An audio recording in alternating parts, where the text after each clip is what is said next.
Hey everyone, welcome back to Pine Hollow Auto Diagnostics. Not a diagnostics video today, more of a problem solving video. Behind me is a rusty 2002 Dodge Dakota that needed some power steering lines. Well, located the leak, no big deal, ordered the lines.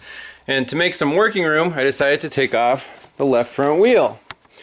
Well, I already replaced the lines without taking the left front wheel off. We still have to solve this problem.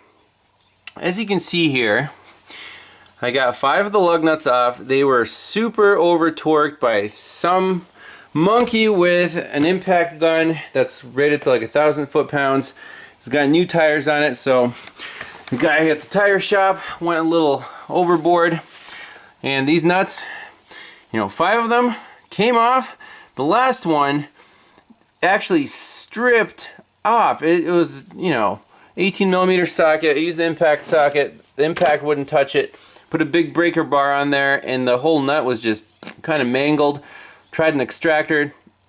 It would not go. It is completely seized, stuck, whatever, stripped in there. So first pass was, hey, let's use a torch to torch off the nut. Didn't have much luck with that because the nut is kind of inset. I got some new lug nuts here. You can see the cone goes kind of far into the wheel. If you don't torch all the way through, it's not going to come off. So you know what? We're going to get more parts.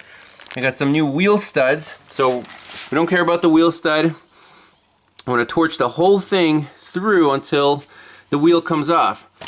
What you could do is drill a hole and keep drilling bigger until you get to the wheel. Again, that's time consuming.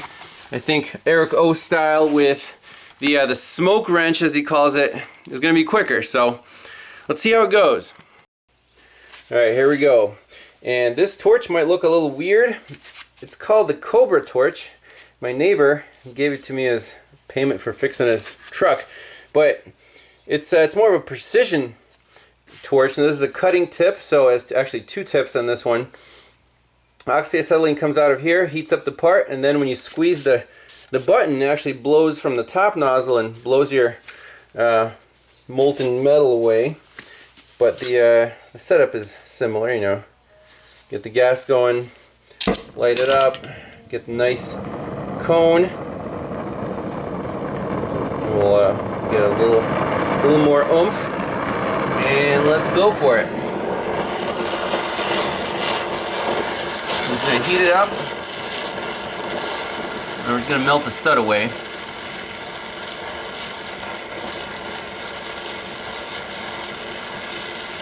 Getting nice and red.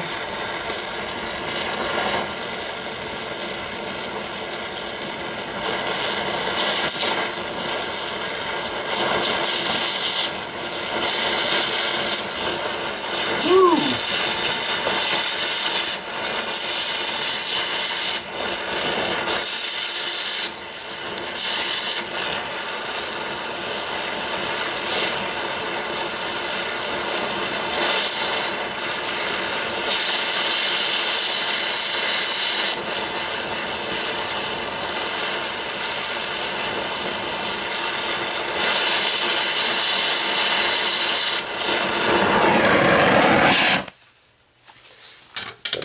Get that little chunk out of there.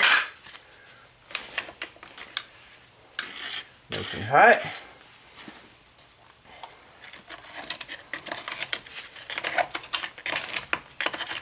I'm sure some guys could just blast this in 3 seconds, but I've never done this before, so we're gonna go a little slower.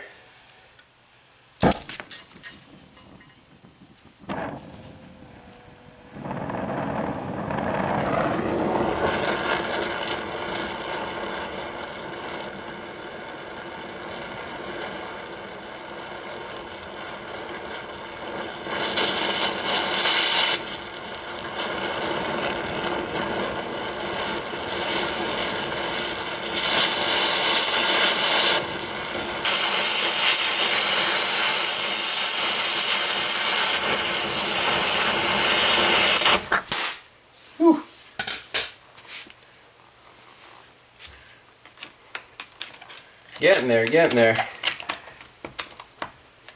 So basically the wheel should,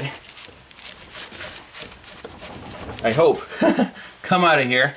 Here's what it looks like so far. It's basically flat with the wheel, but we need to go further in so the nut comes off. However, keep in mind the aluminum wheel is a big heat sink, so we might have to turn up the heat to drill right through that portion without dissipating too much heat.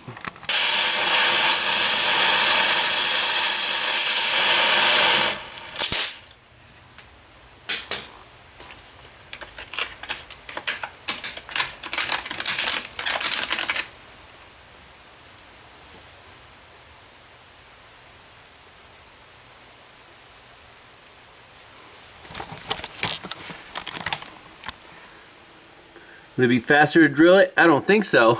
I guess we're almost there. We're basically down to this ridge on the nut, so we have to go another 1/4 inch or so, and this thing should just pop off. Hopefully. All right, a few more minutes later, kind of got the hang of it. The wheel is off.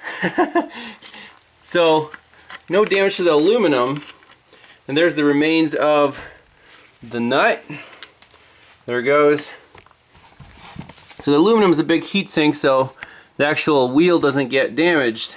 Just the metal melts away, and now we can roll this guy out of the way and actually replace the stud. Now the rotor should come off. It shouldn't be welded. That's just slag, and we'll punch the stud out that way, and the rotors don't look great either. I mean, this truck just sits and rusts away. It only has 100,000 miles on it. But you can see the power steering lines are nice and fresh, so we'll give it a new lease on life. Alright, so the rotor is loose, but the stud kind of got melted down, so it's preventing the rotor from coming off. No big deal. Let's just finish the job with the torch since we started there.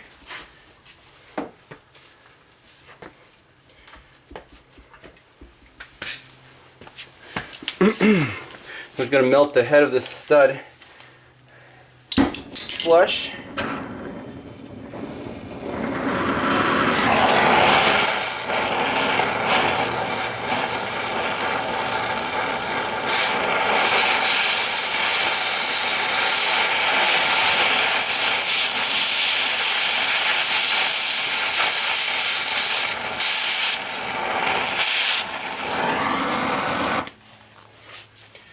Okay, now it should be easy. Got that. You think I should sell him a brake job? Yeah, I guess. But now we have to just drive that stud straight through, and we can use an air hammer for that. I guess you could torch it out, but you don't want to deform the actual slot where it, interference fit between the hub and the stud itself. Alright, remember, safety first. Yes, that's right. Seat belts, but safety goggles and air protection, that's key. Alright, let's go for it.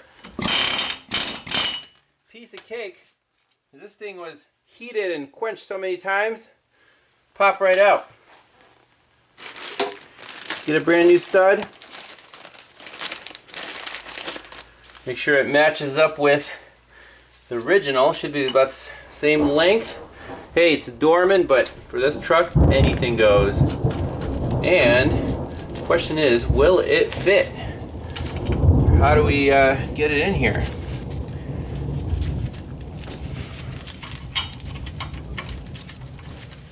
If you're going to make me take the hub off, I'm going to be very upset.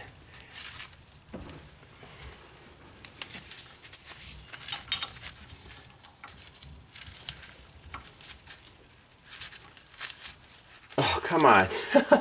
You gotta be kidding me. Is there a flat spot somewhere?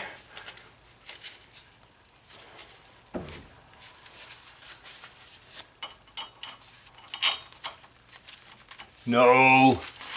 Oh, it's so close.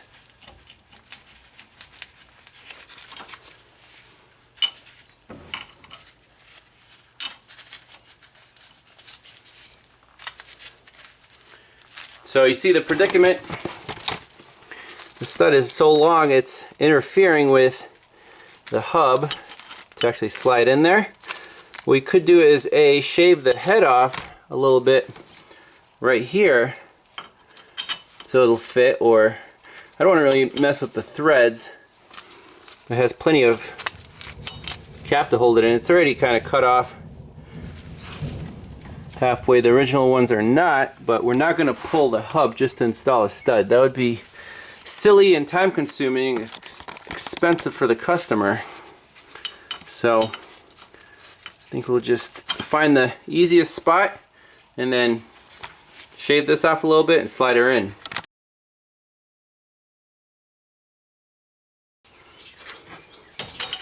So I ground off just a bit, so it's kind of at an angle, and it's ever so close. Maybe try it down here.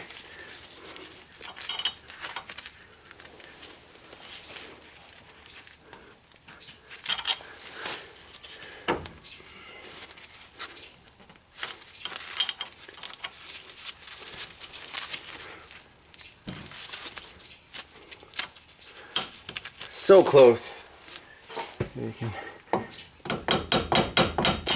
There we go. Tap it in the rest of the way.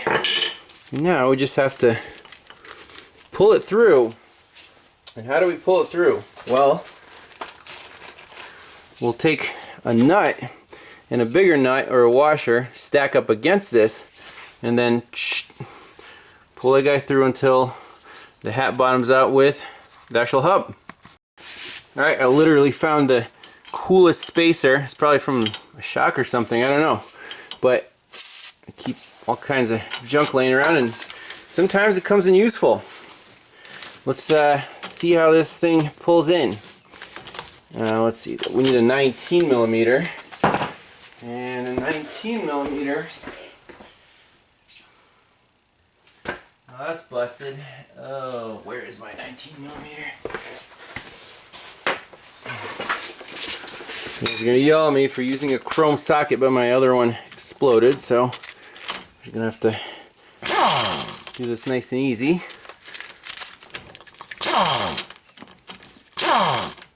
Now,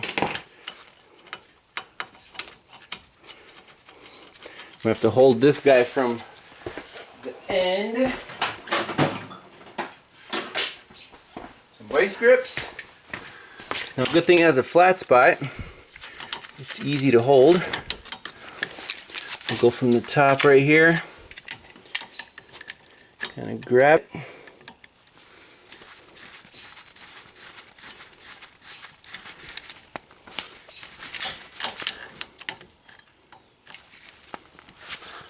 There we go. Now,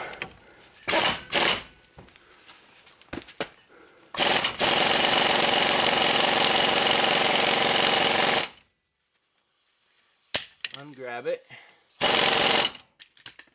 pull it in until it's flush. That's it.